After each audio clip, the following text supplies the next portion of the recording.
Bonjour à tous. Cette semaine, l'actualité spatiale va vous paraître bien peu fournie en lancement, mais elle a été tout de même très intense pour l'Europe. Pour la semaine du 23 au 29 avril, voici ma sélection. Mercredi 25 avril a été le jour de la semaine. Ça commence avec la publication du nouveau catalogue de la mission Gaïa. Gaïa est un satellite de l'Agence spatiale européenne qui a pour objectif de cartographier une partie de la Voie lactée.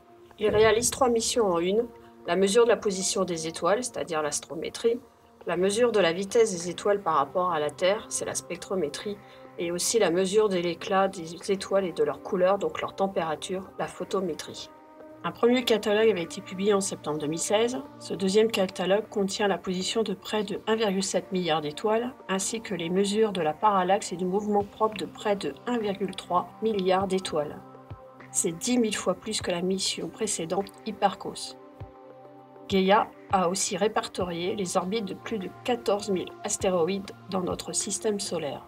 Un article très complet sur cette publication, mais aussi tout un dossier sur Gaïa, est à retrouver sur mon blog, une mission sur laquelle j'ai travaillé au plus près du satellite pendant 4 ans.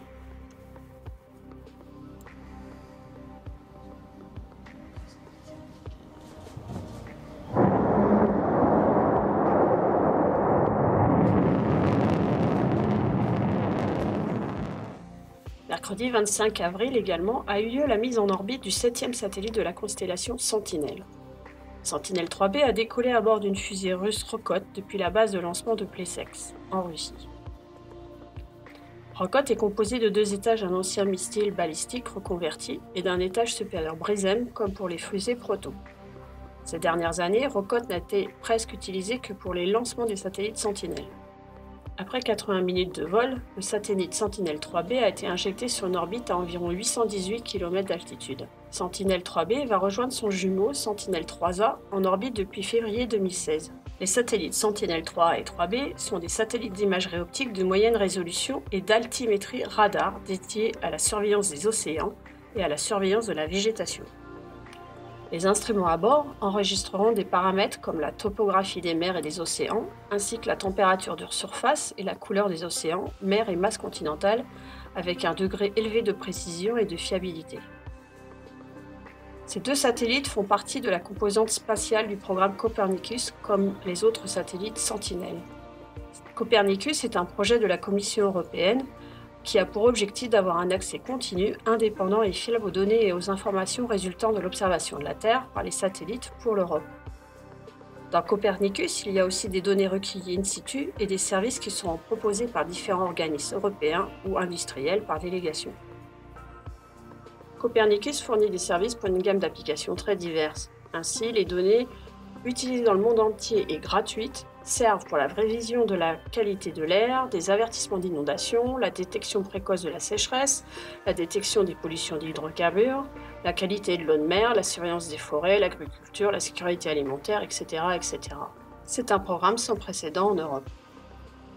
Jeudi 26 avril, la Chine a procédé à son 12e lancement de l'année avec une longue marche 11. Comme souvent, ce lancement n'a pas été annoncé très longtemps à l'avance. 5 satellites ont été mis sur orbite héliosynchrone à environ 500 km d'altitude, 4 satellites de télédétection hyperspectrale OHS et un satellite vidéo OVS-2. Ils rejoindront la constellation Tsu'e-1 de satellites de télédétection commerciale de la société chinoise Tsue Orbital Aerospace Science and Technology Corporation. 2 satellites vidéo OVS-1 avaient déjà été lancés en juin 2017. Dimanche 29 avril, la fusée suborbitale New Shepard de Blue Origin a réalisé un 8e vol de test. Pas encore d'humains à bord de la capsule en haut du lanceur, mais Blue Origin espère faire son premier vol habité d'ici la fin de l'année. La New Shepard a décollé du West Texas Suborbital Launch Site, au Texas comme son nom l'indique. Un peu plus de 2 minutes après le décollage, le moteur de la fusée à un seul étage s'est éteint. La fusée a continué son vol balistique. Elle a atteint la vitesse maximale de 3540 km/h pendant le vol. La séparation de la capsule habitable a eu lieu 20 secondes plus tard. Puis l'étage du lanceur a opéré son atterrissage retour. Le moteur s'est rallumé à quelques mètres du sol pour le freiner et 4 jambes d'atterrissage se sont déployées. L'atterrissage s'est déroulé sans encombre à environ 3 km du pas de tir de la fusée. La capsule est redescendue de son côté, freinée par des parachutes. Elle a atterri, semble-t-il aussi sans dommage, un peu plus loin, 10 minutes après le décollage. Il s'agissait du second vol à la fois pour la New Shepard et pour la capsule, après un premier lancement en décembre dernier. Lors de cette mission 8, la capsule habitable a atteint une altitude de 350 000 pieds, soit 107 km. Pour la seconde fois, un mannequin d'essai appelé Skywalker était présent à bord avec des senseurs pour l'étude des conditions de vol qu'auront à subir les futurs passagers de la capsule. Le vol comportait également des charges utiles de recherche. Tous les détails dans l'article dont le lien est dans la description. À terme, l'entreprise du milliardaire Jeff Bezos, le créateur d'Amazon, veut commercialiser des vols au-dessus de la frontière de l'espace placés à 100 km d'altitude pour que tout le monde, enfin du moins tous ceux qui pourront se payer le billet, puissent voir la Terre depuis l'espace. Le rêve deviendra peut-être bientôt accessible à tous dès 2019. À suivre. Pour finir, une image de Mars et pas n'importe laquelle. C'est la première image d'ExoMars 2016 désormais arrivée sur son orbite de travail.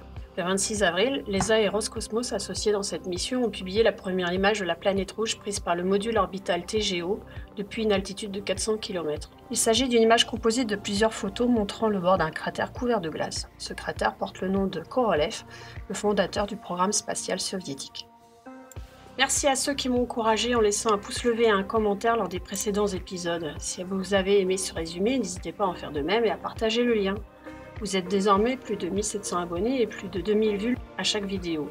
Franchement, je suis surprise de cet intérêt, merci encore. N'oubliez pas de lire les articles du blog qui vous donneront plus de détails sur ces actualités de la semaine. Il y a aussi quelques brèves sur Angosat, le prochain tir d'Ariane 5. Le blog reste mon support privilégié de partage du spatial. Les articles ne sont pas trop longs, donc allez-y. Je vous dis peut-être à la semaine prochaine ou dans 2 semaines en fonction de mes disponibilités personnelles. J'ai aussi un métier et une vie familiale. À bientôt.